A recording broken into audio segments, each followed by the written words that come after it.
আসসালামু আলাইকুম। কবিটেক বাংলার পক্ষ থেকে আপনাদেরকে স্বাগতম। শিক্ষার্থীবৃন্দ, আশা করি আপনারা প্রত্যেকে ভালো আছেন, সুস্থ আছেন, কবিটেক বাংলার সাথেই আছেন। আপনারা যারা 2025 সালে এসএসসি পরীক্ষা দিতে যাচ্ছেন, 25 সালে আপনারা যারা এসএসসি পরীক্ষা দিবেন, আপনাদের জন্য যে স্পেশাল কোর্স আমি করেছিলাম, সেই কোর্সের আজকে গণিতের দুটি অঙ্ক দেখাবো। সেটা হচ্ছে 11.1, নতুন একটা অধ্যায়। 11.1 এর যে দুটি অঙ্ক দেখাবো, ইনশাআল্লাহ দুটি অঙ্কই কমন পড়ার মতো 100% প্রায়। শিক্ষার্থীবৃন্দ, এই দুটি অঙ্ক আপনারা 3 থেকে 4 বার এক একটা অঙ্ক প্র্যাকটিস করবেন, যেন বোঝা প্লাস করা একসাথে এমন ভাবে আপনি প্র্যাকটিস করেন যেন পরীক্ষা আসার সাথে সাথে আপনি করতে পারেন, বুঝতে পারেন। শিক্ষার্থীবৃন্দ, কথা না বাড়িয়ে শুরু করছি। দেখেন, যে অঙ্কটা প্রথমে দেখাবো, এই অঙ্কটা হচ্ছে, প্রশ্নটা হচ্ছে এমন যে পিতা ও পুত্রের বয়সের অনুপাত দেওয়া আছে 7:2 এবং 5 বছর পরে তাদের বয়সের অনুপাত 8:3 হবে। তাদের বর্তমান বয়স কত, এটা আমাদের বাহির করতে হবে।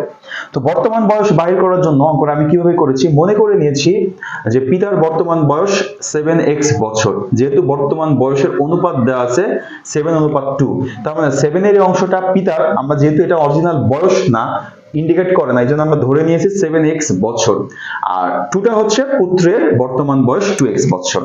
এখন বলেন তো, যদি পিতার বর্তমান বয়স 7x হয়, তাহলে 5 বছর পরে তার বয়স কত হবে? 5 যোগ হবে। যেমন এখন একজনের বয়স 10 বছর, 5 বছর পরে যে তার বয়স কত হবে? 15 বছর। তাহলে 5 কি করছি? যোগ করছি। এই জন্য 5 বছর পর পিতার বয়স হবে এই 7x এর সাথে 5 যোগ। আবার 5 বছর পর পুত্রের বয়সও কিন্তু এখন একই রকম হবে। পুত্রের বয়স ছিল 2x, তার সাথে 5 যোগ। তাহলে আমরা এটা পেলাম, বর্তমান বয়স হচ্ছে 7x 2x দুইজনের, আর 5 বছর পরের বয়স হচ্ছে 7x plus 5, পুত্রের হচ্ছে 2x plus 5।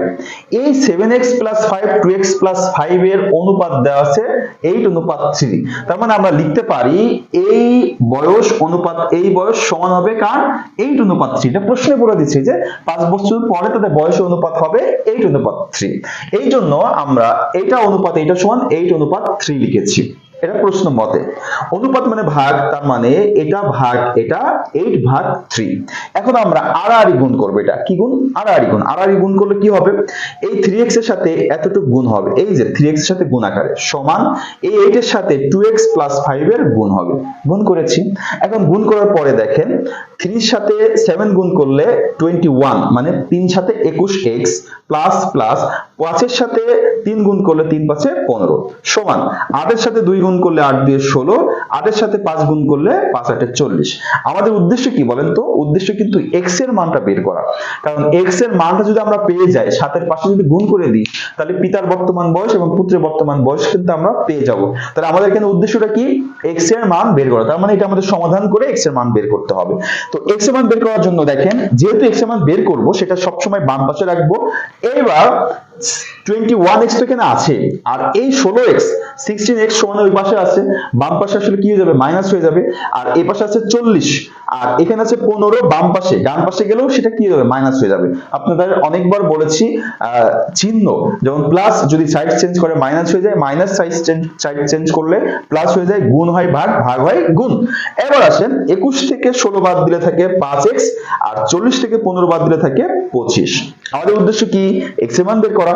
x এর সাথে 5 এর সম্পর্ক কি? গুণের।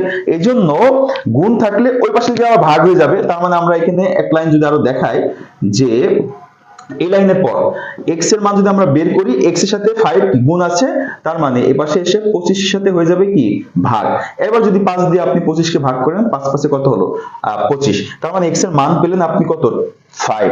তার মানে আমরা x এর মান যেহেতু 5 পেয়েছি, তাহলে পিতার বয়স কত ছিল? বর্তমান বয়স 7x। এই যে 7x, 7 এর সাথে আমরা কত গুণ করব? 5। গুণ করলে কত হবে? 5 সাথে 35 বছর। হ্যাঁ, আবার যদি আমরা লিখি পুত্রের বয়স, পুত্রের বয়স হবে, পুত্রের বয়স কি ছিল? 2x, তার মানে 2x, 2 এর জায়গায় 2, আর x এর মান কত পেয়েছি? 5। এই 5 টা গুণ করে দিবেন, 5 দিয়ে কত হবে? 10 বছর। এটা কিন্তু আমাদের 1 নম্বর যে অঙ্কটা করলাম আজকে, সেটা সমাধান। অঙ্কটা মোস্ট ইম্পর্টেন্ট, এটা আপনাকে শিখতেই হবে। নেক্সট যেটা আমি দেখব, হ্যাঁ, এখন যে অঙ্কটা দেখবো সেটা হচ্ছে উদাহরণ 7।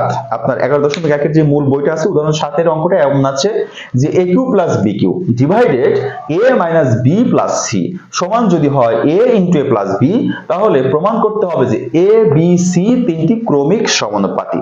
তার মানে এই অংশটা দিয়ে আমরা এটা প্রমাণ করব, এই লাইন প্রমাণ করব। দেখি কিভাবে করি। দেওয়া আছে বলে আমরা লিখছি, যেটা দেওয়া আছে। এখন এই a cube plus b cube একটা সূত্র আছে, সূত্র এটা আপনাকে মুখস্থ করতে হবে। আপনি 9 এও এটা সূত্রটা পড়েছেন, a plus b into a square minus ab plus b square. এটা কিন্তু a কিউব প্লাস b কিউবের ডাইরেক্ট সূত্র বসিয়ে দিয়েছি, আর নিচে যেটা আছে সেটা লিখছি a minus b plus c লিখে দিয়েছি, আর এখানে যেটা আছে ডান পাশে রাখছি।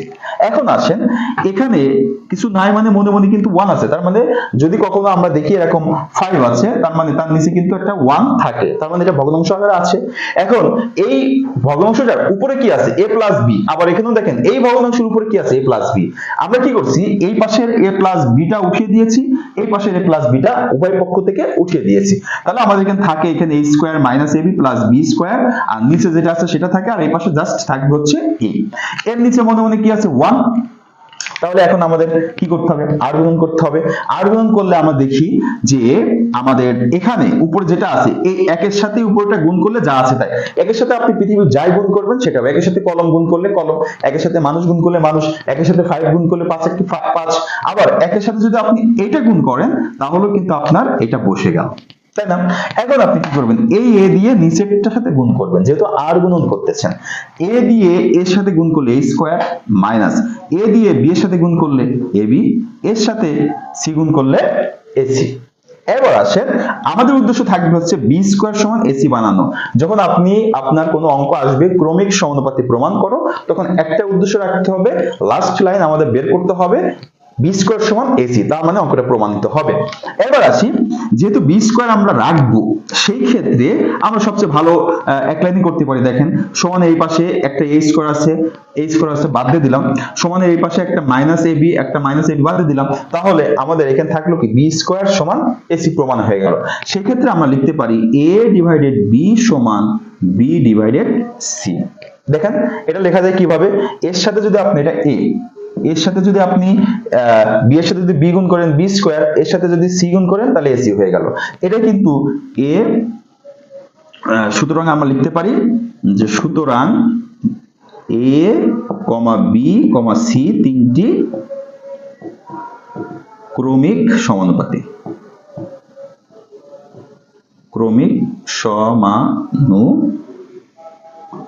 এখন আসেন, এই অঙ্কটা কিন্তু প্রমাণ করতে বলে নাই, জাস্ট অ্যানসার লিখছি, কিন্তু এটা বলছে কিন্তু প্রমাণ করো। যে আপনারা এই কথাটা মাথায় রাখবেন, যে সকল অঙ্কে প্রমাণ করো দেখাইতে বললে লিখবেন দেখানো হলো, অথবা ইংলিশে লিখলে শুড লিখবেন।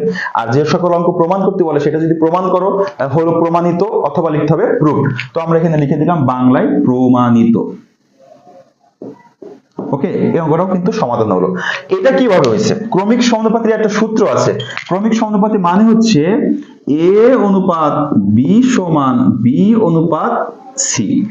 যদি এমন হয় যে তিনটা রাশি থাকবে, প্রথম রাশি অনুপাত দ্বিতীয় রাশি সমান দ্বিতীয় রাশি অনুপাত তৃতীয় রাশি হয়, মানে a b c তিনটা রাশি, এই তিনটা রাশির ভিতর প্রথমটার অনুপাত দ্বিতীয়টা সমান দ্বিতীয়টার অনুপাত তৃতীয়টা, তাহলে সেটাকে বলা হয় ক্রমিক সমানুপাতি। আবার দেখেন, যদি আমরা এটা এমন করি, a অনুপাত মানে কি ভাগ, এটা কি b ডিভাইডেড বাই c। দেখেন তো এই লাইনটা হয়ে গেল কিনা, এই লাইনটা কিন্তু হয়েছে। তার মানে আপনি মনে রাখবেন, যদি তিনটা রাশি হয়, তিনটা রাশির প্রথমের অনুপাত সমান প্রথম অনুপাত দ্বিতীয় সমান দ্বিতীয় অনুপাত তৃতীয় হয়, তাহলে সেটাকে বলা হয় ক্রমিক সমানুপাতি। যে দুটো অঙ্ক দেখালাম আজকে, এই দুটো অঙ্ক খুব ভালোভাবে আপনি প্র্যাকটিস করবেন। ওকে, সবাই আজকের মতো ভালো থাকুন, পরবর্তীতে আরো ভিডিও নিয়ে আসতেছি। সে পর্যন্ত সবাই ভালো থাকবেন, সুস্থ থাকবেন।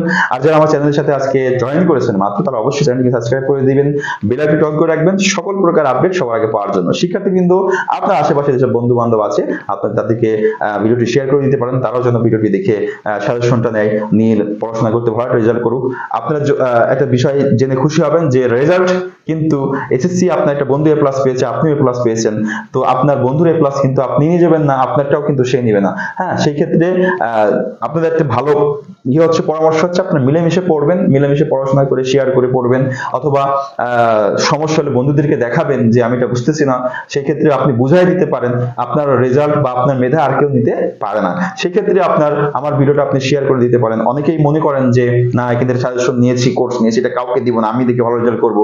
না, এমন করবেন কেন? আপনি শেয়ার করুন, তারাও ভালো রেজাল্ট করুক, তারাও ভবিষ্যতে একটা কিছু করুক। হ্যাঁ, এতটুকু মেন্টালিটি রাখবেন। সবাই ভালো থাকবেন, সুস্থ থাকবেন, কমিটি বাংলার সাথেই থাকবেন। আল্লাহ হাফিজ।